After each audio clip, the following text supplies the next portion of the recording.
How's it going, everybody? It's Pilot Flame, and we are back with another FPL video. And today we're going to be looking at price changes and the kind of price reveals for the players that have been introduced into FPL and their position changes as well for the 2020-2021 season. We did a few videos on goalkeepers, defenders, midfielders, and forwards where we kind of checked out 4 players in each role and kind of figured and guessed what price they might be, or they might change positions and that sort of stuff. So we're going to kind of go over that and see which players we got right, which players we got wrong, and kind of how far off we were, and kind of the pricing scheme that they're going with this season for the roles in as a whole, where the big goalkeepers, midfielders, defenders, or forwards. If you haven't done so already and you're new around here, make sure to subscribe to the channel if you are new. And also turn those notification bells on so that you can get the content as soon as it is readily available. Also give us a follow over on Twitter and Twitch. You can see it's PilotFlame226 down below. Links are also in the description. We do have a mini league that is over in my Twitter bio, so you have to make sure to follow us over there and you will be able to enter into the league. As I mentioned, it is in my Twitter bio, and Twitch is where we're going to be doing our gaming discussion streams, where you can come to me and ask me about any questions you may have for the new season. It's especially important this week because the fixtures should be out by Friday, and we're going to be doing a stream over on Twitch this Friday coming at 7 p.m. EST, so the fixtures should be out by then. I'll also have a pinned tweet below. It's PilotFlame226 on those platforms. But without further ado, let's get into the video. So we're going to take a look at some of the players' prices and their reveals. We kind of discussed a lot of this briefly over on the stream. Like I said, follow us over on Twitch and you'll be able to check us out when we go live for those streams and discuss those types of changes. And especially this week, like we mentioned, because of the fixtures which have yet to be announced. So starting off, we're going to start in goal. We predicted that Pope, Patricio, and Dean Henderson in our video were at 5.5. And lo and behold, they're all 5.5 million. I think that Dean Henderson, would he have been 5.5 million had he stayed at United? Probably. He's going to be the same price as David De Gea, who's also 5 million as well. And we also said that Leno would be 5 million. No, 4.5. Sorry, we thought he would get a price decrease due to his injury. He ended up staying at 5 million, but Martinez, funnily enough, is 4.5. So people will be looking at the Community Shield, which will be the first week of September, where Arsenal will play Liverpool. That'll give us an indication of what their best lineups may be going into the season. But we're just going to take a look at Pope here. A lot of people are saying that 5.5 million is too expensive for a goalkeeper, and 9.5 million investment into your team for basically set and forget, and then just a blank keeper who's not going to play is too much money. And people have been looking at much cheaper options. So we'll just take a run through some of them here. So if you look at the likes of Matt Ryan, Scott McCarthy, Tom Heaton, who's injured, and then all the other goalkeepers don't really play. Martinez we expect him to play, but Leno is coming back and he was the number 1, so he's probably going to play. So the only real 2 is McCarthy and Ryan. Those are the 2 that people are potentially going to be rotating. As you can see, I have them just in the team as placeholders. You do get 0.5 million extra in value over having a non-playing goalkeeper and Nick Pope or Patricio or somebody like that. However, this could be a situation where if Matt Ryan has really bad fixtures off the start and McCarthy has okay fixtures, then you're in a bit of a problem, because then you have to rely on hopefully at least one goalkeeper having a good fixture. And you want this rotation to last quite a bit, because I don't see any replacements for a rotation goalkeeper anytime soon, unless the likes of Aston Villa, who currently I believe only have Nyland as their current goalkeeper, and this guy Steer, who are both 4 million at the time. Heaton has an unknown return date, and he would be 4.5, but Nyland is at 4 million, so he could potentially be the goalkeeper that they're going with this season. And if so, then it's a rotating 4 million goalkeeper, but he does play for Aston Villa, who concede goals and were almost relegated last season, so not great there. Overall, I think the goalkeeper position is quite expensive, though. Just in general, if you look at some of the goalkeepers, like 5.5, 5.5, 5.5, a lot of goalkeepers are 5.5 or 5 and higher, and very few 4.5 goalkeepers. They basically made that mistake one year where they had, I believe it was Elliott from Fulham, who was 4 million starting goalkeeper. So I think that basically if the team's any halfway decent, they're 5 million or higher, which is just something that we're gonna have to accept. It's not like everyone only certain players have the have cheap goalkeepers available for them. No, everyone has to play the same game, so everyone is going to have to invest either 9 or 9.5 million into their goalkeepers, unless somebody goes with a strategy where they're looking at something like this. I'm just going to show you quickly. So you have, let's say somebody just wants to go with Ryan, and then they just have Button as the backup goalkeeper, and then you have your goalkeepers covered for only 8.5 million. But that would have to be if either Ryan or McCarthy have, you know, somewhat decent fixtures to start the season, and then you're looking at potentially having to change both, maybe on a wild card or something, which is probably fine. But at the end of the day, this could be a little bit riskier because you're setting for getting a goalkeeper that, in terms of points wise, was good last season. So if we go to the points tallies, Ryan was only he was actually 2 points above Ederson, who cost 6 million. He was several points above Allison, but Allison was injured for a lot of the season and did quite well for himself. So if he does have good fixtures, he could be an option there. You know, the only real goalkeepers that got significantly more points than him is Patricio, Schmeichel, Henderson, and Pope, are all 5.5 million. So could be a bit of a bargain there, but it's something to kind of keep an eye out on when the fixtures do come out. Next up, we're going to take a look at some of the defender prices that we mentioned in our video as well. So Trent Alexander-Arnold, we said would come in at 8 million. He came in at 7.5. We have to realize that this is cheaper than what he ended the season on. So I think that FPL should have basically announced the teams and said, okay, guys, you have 14 slots in your team this season because one of them is going to be taken up by Trent Alexander-Arnold. Because it's true.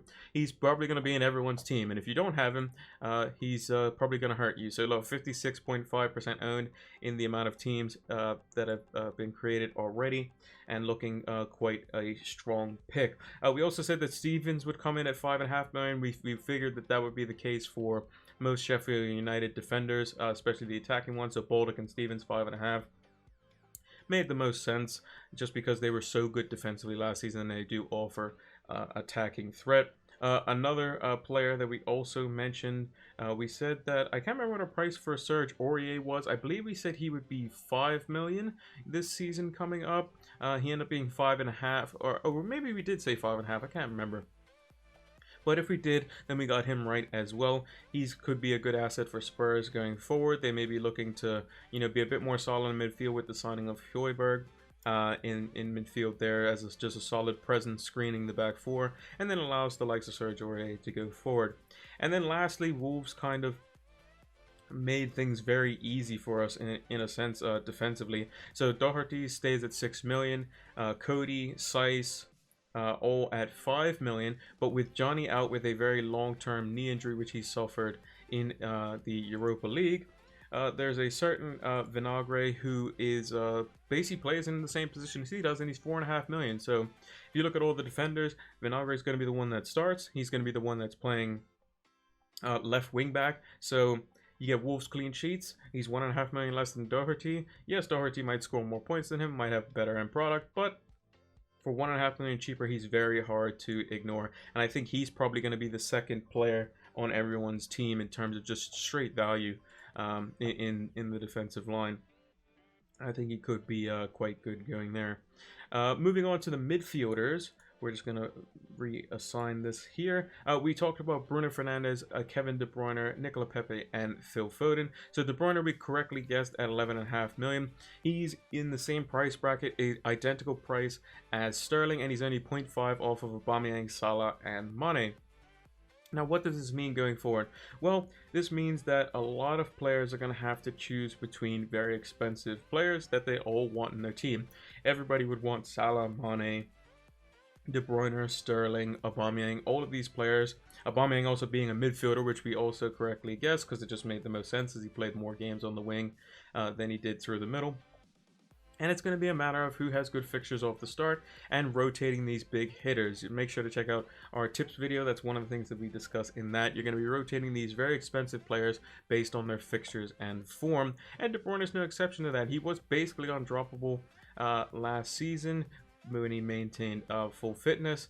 But I think people are going to be looking more at him as a captaincy option this year. I didn't captain him enough personally. I leaned towards more of the players I thought were explosive. But De Bruyne will get you a lot of major holes. He only needs basically like an assist to get bonus points as well. So we have to keep a lookout for that and how City go to set up next season. We saw some tinkering in the Champions League quarterfinal, which they unfortunately were knocked out of. And then we also look at Bruno Fernandes for Manchester United. I believe we got him, I think we got his price wrong. I believe we said he was going to be 11 million. He actually came in cheaper at 10.5 million, which is good for us owners because he's slightly cheaper. I think this is perfectly fine. You know, he only played half a season, so you can't really make him 500,000 or on the same price as De Bruyne. But I think if he has another good season, he'll be the same price, or they'll both be 12 million next season, him and De Bruyne, because they're very similar style of players in terms of creative attacking midfielders. Moving on to where was Phil Foden? We said he would be 8 million. He's actually 6.5 million, which surprises me quite a lot. I think he's going to be playing a lot of games this season, and for 6.5 million, you're kind of looking at an average points of like 3 to 3.5 points per game, which he did last season, coming off the bench for like 1 minute for the first like 14 appearances or whatever it was that he played last season. He was coming on for like 5 minutes, 10 minutes here. But if he's going to play more minutes, he's going to start maybe, let's say, even half the games. Let's say he plays, so there's 38 games in the season. He starts 19 and comes off the bench 19. You'll probably expect him to get probably somewhere around like the 130 to 160 points, which is pretty good for a midfielder at 6.5. So I think he's going to be potentially a very, very good cheap midfielder option. Like if we're just looking at the team structure here, so let's say we go with these. Let's go with a more realistic set of goalkeepers here. I'm just going to go get Nick Pope here. We'll just put him in there, and then we'll just get the backup at 4 million. And let's say we go for the likes of we'll bring in Ziyech from Chelsea just to free up some money. But like a decent looking team. So if we got rid of Cabano, you could bring in Foden, and then we could upgrade Fernandes to let's say we'll go De Bruyne as an example. Because if City have really good fixtures off the start, look, you save yourself 1 million. That's a pretty good looking team to start off with. You can play 5 in midfield, no problem. You can play 2 forwards, no problem. You can play 3 down the back, 4 down the back, no problem. And you have a set and forget goalkeeper with 1 million left in the bank. It looks like a very, very good team. You have a double Chelsea, double City. You don't have any United players, which is, you know, you have to kind of give up one. But if United have, or are rumored to have, you know, a very tough fixture off the start in Arsenal, then you could potentially be looking at different players. So Aubameyang could also easily just be Salah, and we could just completely ignore Arsenal, Man United altogether. And then you're looking at, you could play, like you said, 3-5-2. So you play Pope in goal, Trent Alexander-Arnold, Vinagre, and Walker-Peters or Dallas, whoever has the better fixture. And then you play 5 across in midfield. And then you choose between Antonio and Bamford, whoever has the better fixture there. Or maybe you downgrade him to a 4.5. You know, it's not as flexible, but the likelihood of using your third sub with a set team from the start is very unlikely. And I think that, you know, with these teams are going to have to rely less on substitution, which is going to be more key to people who are starting. So rotation may hurt with the amount of games, but at the end of the day, teams are going to play pretty much their best teams, and you know which players are going to start game in, game out. Werner being one of them, De Bruyne being another one. But yeah, I think that Foden is very good at this price point. This could also be Mason Greenwood, who's 7.5 as well. We forgot to mention he's also been changed to a midfielder, much like Marcus Rashford, with Martial being pushed forward. But yeah, I think the midfield slots are quite interesting. There's definitely value in there, unlike in goal. There's not very much value. Defense, there's a lot of value. Midfield, there's some expensive players, but there's also some value picks in there.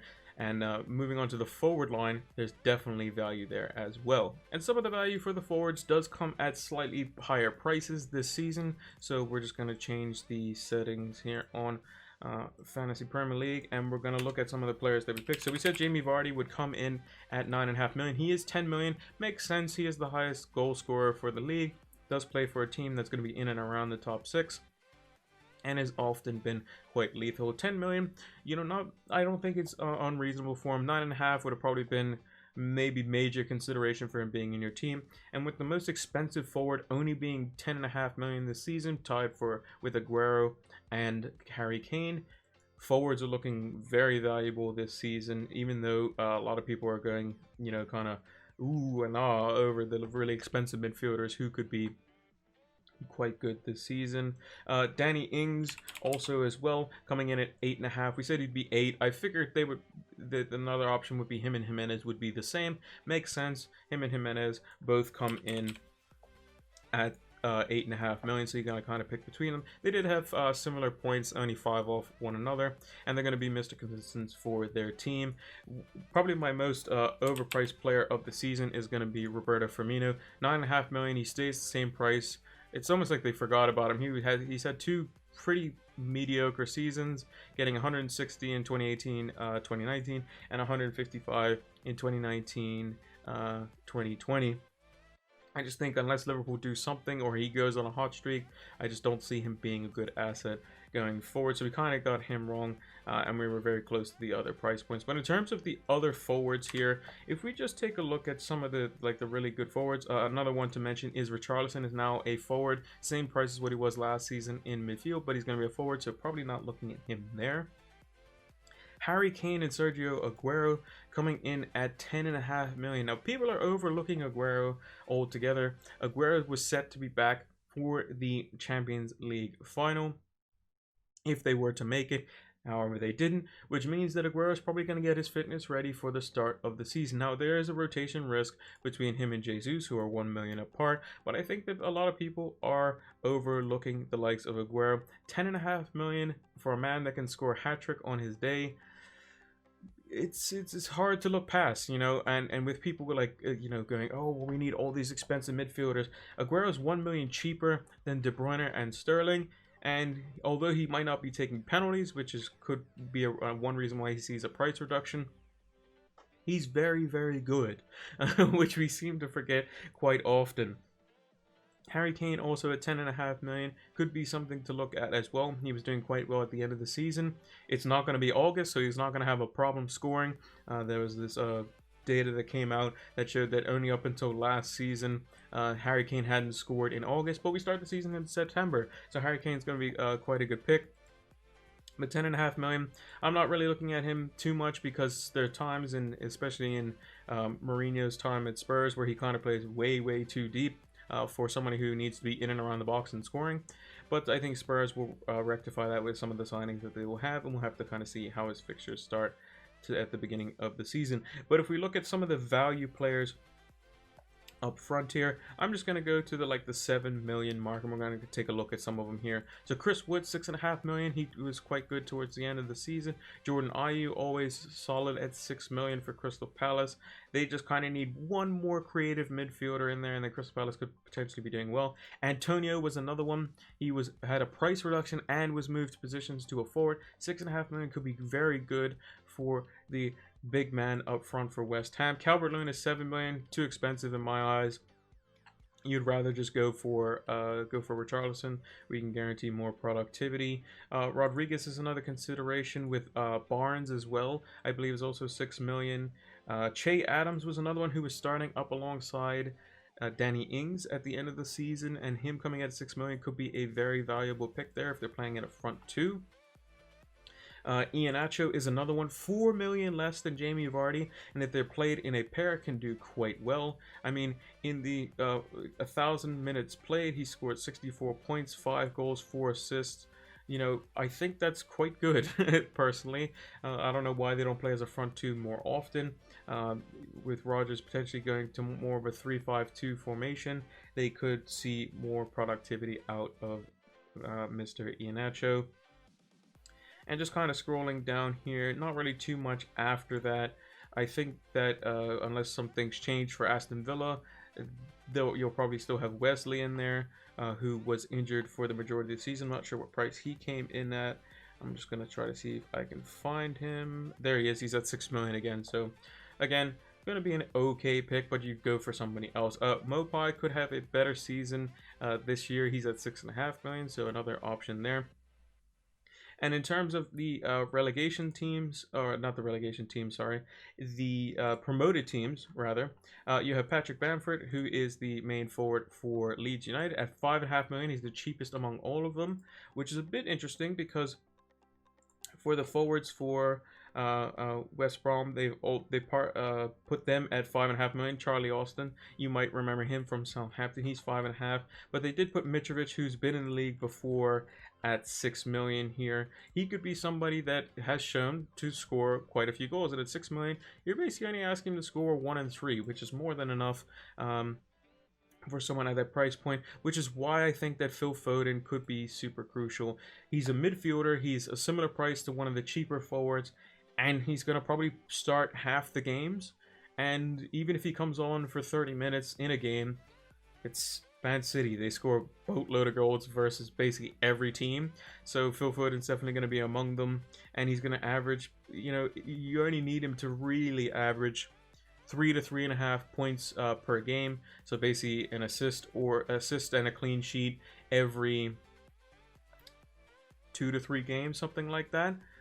That's very reasonable for Phil Foden to do, especially in a Man City team. So, but I wanted to kind of just go through here and just kind of show what an expensive front line would look like instead of an expensive midfield. So I'm gonna get rid of Bamford here. I'm gonna get rid of Antonio. We're gonna put in Sergio Aguero, and then another player that also changed his position as well, and is now he's half a million cheaper than Rashford, is Martial up front. And then we can look at some players that we could potentially change here in midfield. I'm gonna let's get rid of Aubameyang. And then you could bring in a cheaper midfield. Let's say I'm just going to put in St. Maximin because I just know he's 5.5. And it could be something like that. So you could easily play 3-man up front. You can go with 4-man in midfield. So you can go Foden, Ziyech, De Bruyne, and then St. Maximin with Souček on the bench, who you know who's going to play.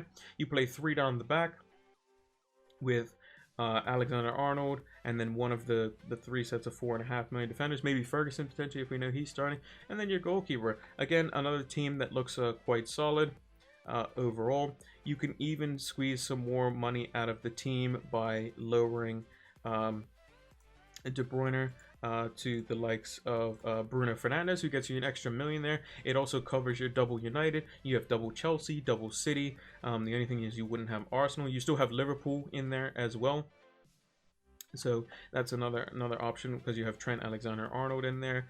You can even potentially do some kind of changes here as well and look for something a bit different. So if we know that Mason Greenwood is going to be starting in the midfield role, Greenwood, you could bring in Greenwood, and then you could upgrade the likes of Dallas to somebody like Robertson, and then you can go for a double Liverpool defense, and that team's still looking quite good on paper with a much more value midfield and a more expensive front line. You still have Man United attackers who are very good. You still have Chelsea. You still have City. And you have double Liverpool, who both Robertson and Alexander-Arnold, let's not forget what kind of numbers they put up last season. 181 points for Robertson across the whole season, 213 the season before. Trent Alexander-Arnold, 210 this season, 185 the previous season before that. Just insane numbers. And they're going to get, they had, I believe, it was how many clean sheets last season? 13 clean sheets for Robertson and 14 clean sheets for Trent Alexander-Arnold. They had 21 in the season where they went absolutely crazy. So you're thinking you're probably going to get somewhere in between that. And when you look at that, by the number, 17 clean sheets or thereabouts, if they keep the similar attacking productivity. Who needs Mohamed Salah and Sadio Mane when you're getting 6+ points from your defenders every week, and they're also getting attacking returns as well. Not to mention Trent Alexander-Arnold and Robertson both take the corners, and Trent Alexander-Arnold typically takes free kicks. So the only thing you wouldn't have is penalties, which is probably going to be Mohamed Salah going forward, as James Milner will see less and less game time. But yeah, that's just my thoughts on some of the players that we've seen in terms of their price point. You can see how you can change a lot of different things when we get the fixtures out. Hopefully, it could be even before Friday, so I can have some thoughts before that, before going into the stream, and we can see what type of teams everyone is going to be developing. And that's going to do it for this video. Hope you all enjoyed it. If you did, make sure to leave a like on the video. Make sure to subscribe to the channel if you are new. And turn those notification bells on so that you can get the content as soon as it is readily available. Also, make sure to give us a follow over on Twitter and Twitch. As you can see down below, it's PilotFlame226 on those platforms. We post all of our content in terms of when it is released over on Twitter, as well as in my Twitter bio is the league code. Make sure to follow us over on Twitter and then join the league for our Flames Recruits mini league. The winner will get basically their Twitter handle in the description, so you have to basically follow us on Twitter in order to get that reward if you do win the mini league for the 2020-2021 season. Also, like I mentioned, give us a follow over on Twitch as well. That's where we do our game week discussions when the season is in full flow, as well as we will be doing a kind of just fixtures look over, as well as a rechanging of our team here for the fixtures that are supposed to be out by the end of this week, and that's going to be this Friday at 7 p.m. EST over on Twitch, as mentioned, PilotFlame226 on those platforms. So thanks for watching, and until the next one, take care.